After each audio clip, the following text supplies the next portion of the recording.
Welcome back to eBEFOREi Video Reviews. Today I'm looking at Doctor Who's Spin and Fly TARDIS. Now, you've seen the Spin and Fly TARDIS before in the past. However, this one is, well, it's a little bit smaller. Because next to its slightly older companion, well, this one's slightly larger on the outside. So you can see it's shrunken down quite a bit, and we'll compare these two here in a few moments. So the question remains, why did they shrink it down? The new figures, the new Doctor Who figures, as you can see on this little circle right here, this TARDIS is designed for the 3.75-inch scale figures. Now, the original Doctor Who figures were 5+ inches, so the scale of the figures have gone down, and therefore they needed a TARDIS that would scale well with the smaller figures. Cost savings? Yeah, that's probably what it is. Let's take a quick look at the box, then we'll get the TARDIS opened up and see if it's worth your time and money. So you have a whole bunch of things written on this box, a little bit cluttered, but we'll go ahead and review what they are. So takeoff and landing light and sound effects, and spring-loaded doors. Okay. I'm not saying that. Okay.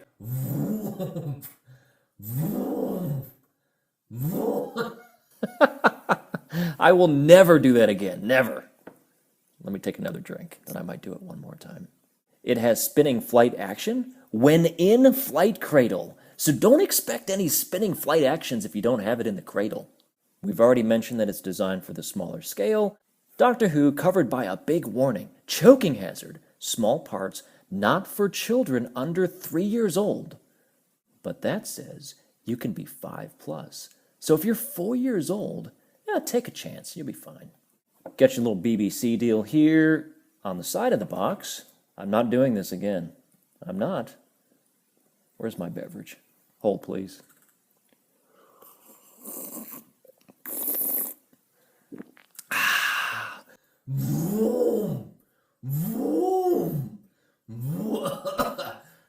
Excuse me. Takeoff and landing light and... Okay, we already read that. Includes the flight cradle. Thank goodness. I paid good money for this. On the back of the box. Okay, we've read that before. Oh, here we go. This is new. With new TARDIS Interior card, which makes it look like it's the newly redesigned interior of the TARDIS. Very cool. So it takes off, it spins and flies, and it lands. Sounds like I need safety goggles.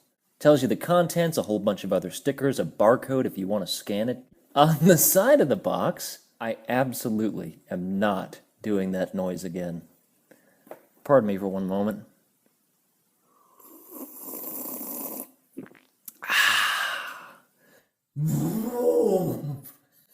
All right, I'm done. On the bottom of the box, oh no.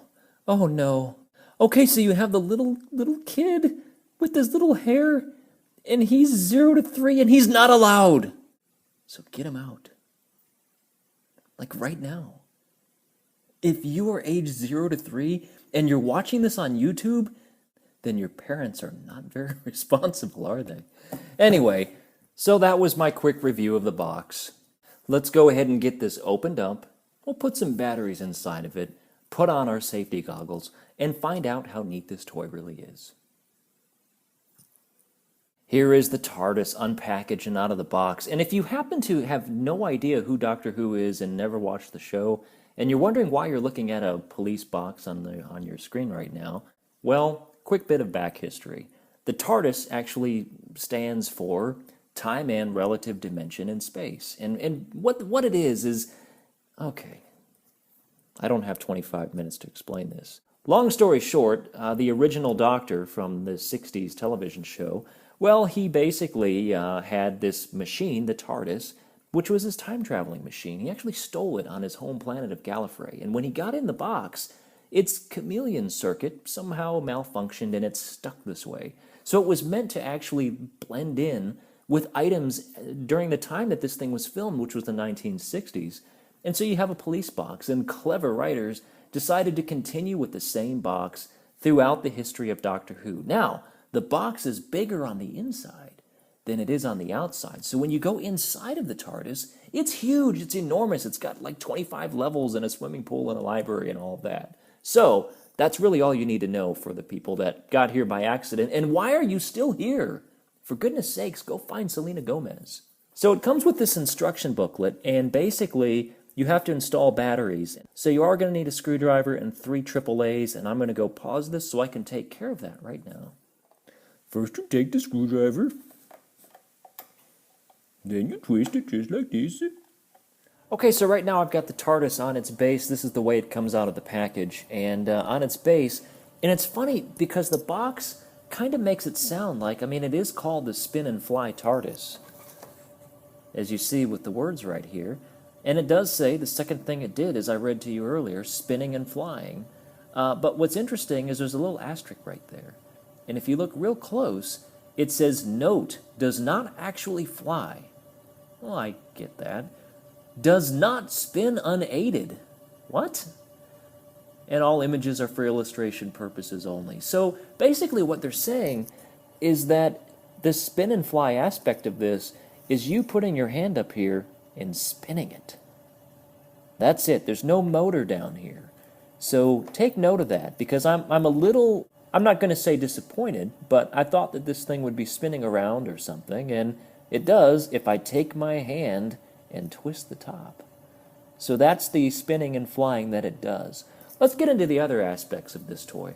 So it comes on a plastic base, and really to get this off, all you need to do is give it a pull. Now, when you put it back on, you just want to make sure that it's lined up. So you've got these 2 kind of horizontal bars right here, and you'll note the same design in this plastic base, and you just want to snap the 2 together, and that's all there is to it. You also want to make sure that you flip the switch to on. Now, you've got this button here, and what happens with that button? When you put this down on the ground, all right, it's going to make the landing sound.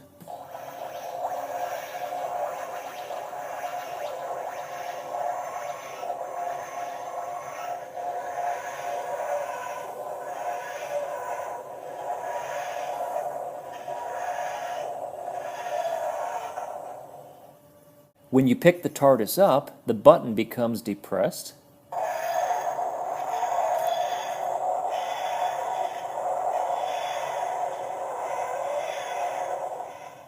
And it makes its takeoff sign. Now, while it's, quote, taken off, you'll notice that the top lantern flashes. It's kind of a neat touch. After the TARDIS lands, the light stays solid. So kind of true to what you see on television. Pretty neat. And if that light's not showing up well, I'll turn off my lights, and here are a few of them anyway. And you can see that that looks really nice. So a very nice touch there.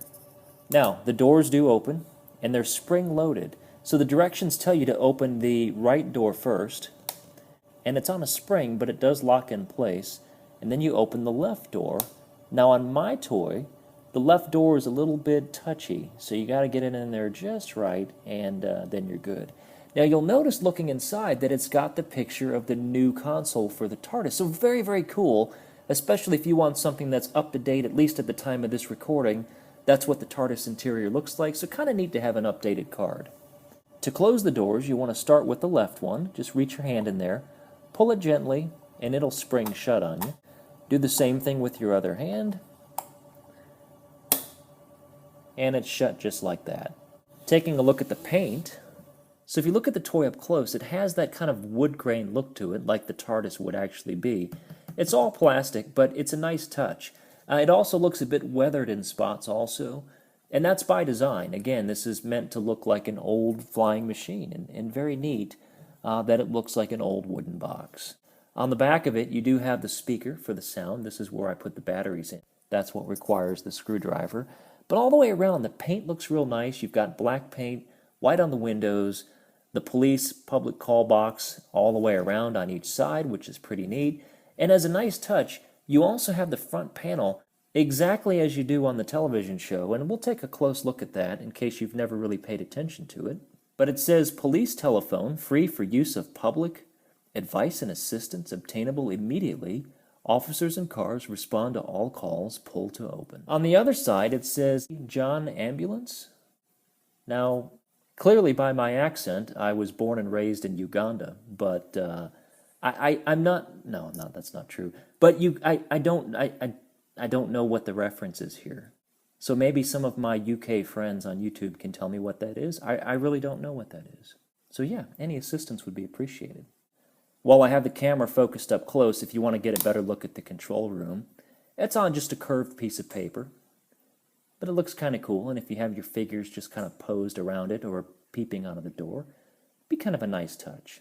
Also a nice touch on the front door is you have the silver painted handles, and he's got the little slot for his key.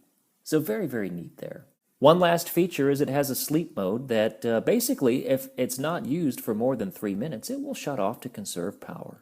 So that's my review of the TARDIS. We've talked about the way that the TARDIS looks, the paint applications, all the little details, the sound effects, the light on the top, how to install the batteries, the card on the inside. Basically, we've taken a complete look at this toy. So the bottom line is, do I recommend this? If you are a collector of all things Doctor Who and you plan on getting the brand new 3.75-inch figures, then by all means pick this up. You need to have a TARDIS with your collection. If you're not planning on getting the new figures, then my suggestion would to get, well, something like this, because, well, not in all cases. In this case, bigger truly is better. Thank you so much for watching. I'll be back with more video reviews. I'll review the big TARDIS soon. I also have a lot more Transformers on the way and a few other things here and there. If you like what you see, you can find all of my videos on youtube.com/eBEFOREiNet.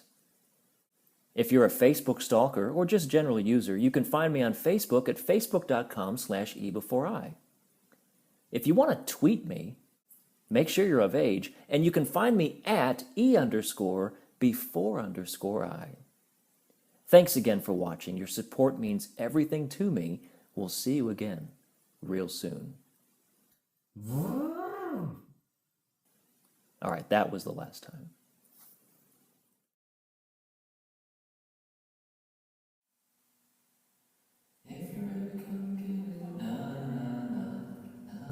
Oh, I'm recording.